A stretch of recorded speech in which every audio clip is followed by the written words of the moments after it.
Buenas tardes, mi nombre es Felipe y hoy hablaremos sobre uno de los temas más controversiales que se vive hoy en día y que lamentablemente se ha vivido desde hace mucho tiempo atrás.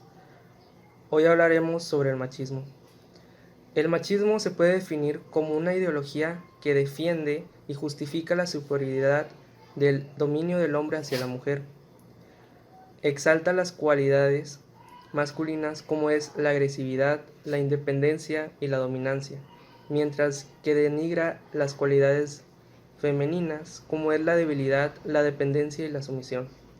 El machismo tradicionalmente está asociado con la cultura mexicana. Dentro del contexto cultural existían normas que decían que el hombre era el principal y único proveedor del hogar, que era la autoridad máxima de su hogar, mientras que la mujer solo se dedicaba al cuidado y crianza de los hijos y al hogar. Hola, hoy les voy a hablar sobre la violencia y el machismo.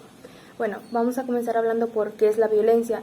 La violencia es un uso eh, de fuerza o de palabras o simplemente de golpes hacia una persona o un grupo de personas. Existen muchos tipos de violencia, ya que es la violencia económica, psicológica, sexual, emocional. Hay muchos tipos de violencia que afectan a todo tipo de personas, como de infantes, adolescentes, adultos o ya personas de tercera edad, lo cual es muy importante ver cuáles son los factores de violencia que hay para poder evitarlos y causar menos muertes y todo eso. Entonces les voy a decir cuáles son algunos de los factores que presenta una persona que está sufriendo violencia, ya cual sea de todos los casos. Bueno, para empezar es de que se aísla de todo tipo de personas, no quiere hablar y también comienza a, pues sí, guardar más sus cosas a como era antes, no comienzan a hablar mucho, caen en depresión, que no comen o ya no les interesan otras actividades que hacían como antes. ¿Cómo prevenir la violencia? Para empezar es definir el problema, identificar la causa y los factores de riesgo y hablar con las personas que están haciendo daño para que puedan ir a un psicólogo y poderse evitar lo más que se pueda la violencia, ya que es un acto que pues se va haciendo continuamente con otras personas. Ahora vamos a hablar un poco sobre el machismo. ¿Qué es el machismo? Es un término de uso social y académico que engloba el conjunto de actividades y normas y comportamientos y prácticas culturales y todo eso. Pues el machismo, unos ejemplos de machismo es que cuando un hombre no le permite a una mujer hacer algo porque simplemente no es de mujeres y es más de hombres. Un ejemplo súper pequeño es de que una mujer no puede jugar fútbol o no le puede interesar eso, o simplemente no puede opinar de temas políticos. ¿Por qué? Porque es mujer y porque es el sexo débil y no sabe qué es. Entonces, esos pequeños actos que se presenta al momento de que un hombre, tu padre, tu primo, tu hermano te dice todo eso, pues son factores importantes de que es machismo. Hola, yo soy Yajaira y voy a hablar sobre por qué es importante hablar del machismo. El machismo en las mujeres, en ocasiones para los hombres, es complicado cambiar su manera de actuar y pensar. Se ha normalizado el escuchar, el hombre tiene más capacidad que la mujer. Es el doble su paga debido a la carga de responsabilidades, entre otras cosas, cuando en realidad no es así. Y claro, es cierto que la fuerza y el poder son el emblema más grande al momento de describirle frente a la sociedad, pero ha cobrado un costo alto y todavía continúa pagándose. Razones para hablar de la violencia de género. Son muchos los por qué que todavía no estamos formulando, porque son muchas las situaciones que nos parecen normales por estar normalizadas. Pero debemos preguntarnos por qué existe una desigualdad universal entre mujeres y hombres. Preguntarnos por qué los cuerpos de las mujeres están sexualizados. ¿Por qué se cosifica a las mujeres? ¿Por qué existe la brecha salarial? ¿Por qué la conciliación, la pobreza o la vulnerabilidad son femeninas? Porque estamos lamentando la muerte de 1000 mujeres por violencia machista. El por qué.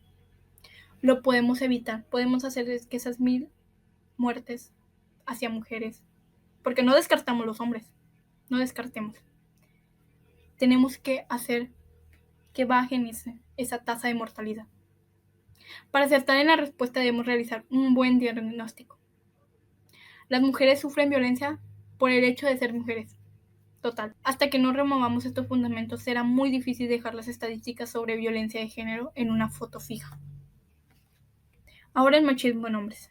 La masculinidad tradicional o hegemónica se relaciona con la cultura de la desigualdad, en la que los hombres mantienen el control para sentirse con poder, busca la aprobación y constantemente se demuestran las propias habilidades para ser competitivos y lograr así un estatus social o laboral. Por otra parte, las nuevas masculinidades apuestan por la horizontalidad, el consenso y las relaciones entre iguales. La cultura machista. Una cultura machista hace que los hombres sientan que deben actuar según el estereotipo de cómo tiene que ser su género y sean reacios a mostrar vulnerabilidad. Es decir, se espera que los hombres sean masculinos, lo que implica que deben ser autosuficientes, estoicos, valientes, líderes, trabajadores y en todo momento evitar conductas estereotipadas como femeninas, la expresión de sus emociones, la empatía y el cuidado. Como dijo una doctora que es Leticia Magaña, una cultura machista hace que los hombres sientan que deben actuar según el estereotipo. Esta idea de masculinidad puede afectar a los hombres. Hay una relación entre este modelo de ser hombre y la incidencia de problemas de salud mental, como estrés, ansiedad, dificultad para controlar los impulsos o depresión, entre otros. Bajo este modelo, muchos hombres tienden a considerar como normales algunas conductas de riesgo, como el consumo de alcohol u otras sustancias, o bien comportarse de forma agresiva para demostrar su virilidad. Datos estadísticos en el mundo demuestran que los hombres son los principales perpetradores de la violencia. Por eso es indispensable su compromiso para eliminarla. Los patrones de la masculinidad tradicional tienen altos costos personales, sociales y hasta económicos. Afortunadamente, cada vez hay más hombres que se resisten a reproducir los estereotipos de género o comportamientos sexistas del modelo masculino hegemónico, lo antes ya mencionado, y se manifiestan a través de pequeñas acciones. Como dice la doctora Leticia, para muchos hombres no es fácil pasar de un estatus de privilegios a un estatus de igualdad, pues implica mayores responsabilidades en la construcción de una sociedad sustantivamente más justa, digna y con perspectiva de género. Ahora hablemos sobre mi opinión como mujer. Esto se tiene que acabar. Desde mi propia experiencia he observado que casi no hemos progresado en cuanto al machismo que hay hoy en día. He visto demasiados casos en familias que tienen normalizado el machismo. O sea, la mujer limpia, hace de comer y hace el aseo en la casa. Como mujeres hay que apoyarnos. Siempre buscar ayuda con una profesional o con un profesional. No estamos solas. Y estas son mis referencias bibliográficas. Gracias por su atención.